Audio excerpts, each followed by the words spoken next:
इन्होंने और मनरेगा के ऊपर, जैसा आप सभी जानते हैं, ये सबसे बड़ी सोच थी सोनिया गांधी जी का। एक दृष्टिकोण था और उससे पहले हम महात्मा गांधी के उस आदर्श को लेके चले हैं जो गांव और गरीबों के हित में, पिछड़ों के हित में, ट्राइबल लोगों के हित में जो नीतियाँ और कर्मचारी नेता रहे आत्माराम जी का धन्यवाद करता हूँ। और यारा भाषण आज भी नहीं आ मेरे साथ आए मेरे सम्माननीय किसान कांग्रेस के जिला अध्यक्ष हैं डॉक्टर दिनेश जी, यहाँ के आयोजक हमारे भाई और आप तमाम सभी लोग, भाई कश्मीर जी, साथ में माशूराम जी, APMC के सदस्य हमारे साथ भाई गुलाम जी, इस्माइली जी और मीडिया के मेरे साथी हैं। और सबसे ज़्यादा जोश जो मेरे नौजवान भाई है, स्वाभाविक है जोश इसलिए भी होगा क्योंकि इनका भाई भी नौजवान है। बिल्कुल। सबसे पहले तो आप सभी लोगों का मैं इसलिए धन्यवाद करता हूँ कि ठंड के मौसम में मैं जान सकता हूँ कि दूर दराज हमारा जो क्षेत्र है, तरकैशन माता जी का मंदिर है ऊपर, उसे पूरी वैली को मैंने देखा है, चाहे हमारी गुजेरा वैली है, आप सभी लोग आम परिवार से हैं, किसान परिवार से हैं, मनरेगा से जुड़े हुए हैं। साथ में जितने भी मेरे यहाँ पर घुमंतु व गुज्जर समाज के सभी साथी हैं। पहले तो मैं ये बात रखूंगा आपके समक्ष कि देश की सबसे बड़ी और प्रदेश की सबसे बड़ी आपदा यहाँ पर आई थी। जो बात यहाँ पर दो मुद्दे जो बतौर जिला अध्यक्ष और मैं HRTC में बोर्ड ऑफ डायरेक्टर भी हूँ, उसके लिए बोल लेता हूँ, फिर आगे अपनी बात रखता हूँ।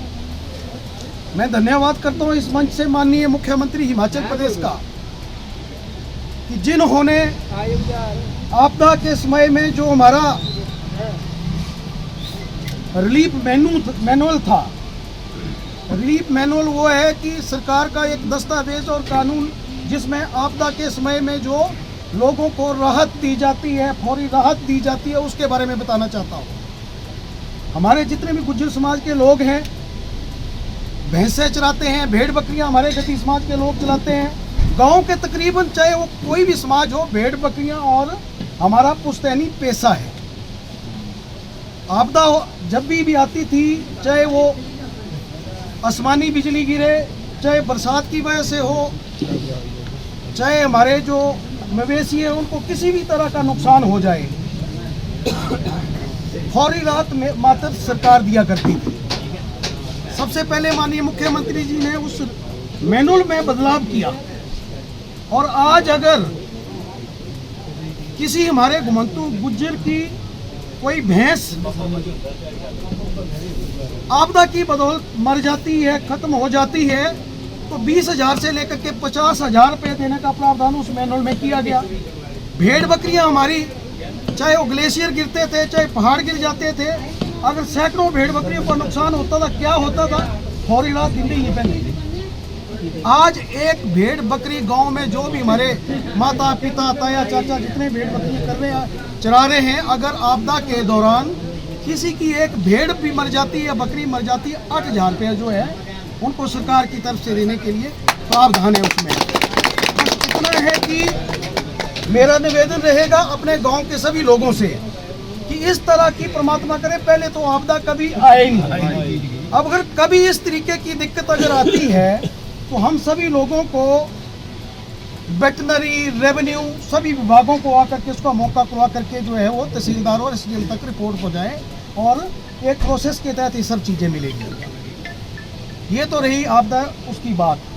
रही बात दूसरी कि किसी के, आत्माराम जी ने कहा किसी के घर का नुकसान हुआ था आपदा के समय में, किसी का दंगा लगना था, बहुत सारे लोगों को पैसे मिल गए, कुछ रह गए।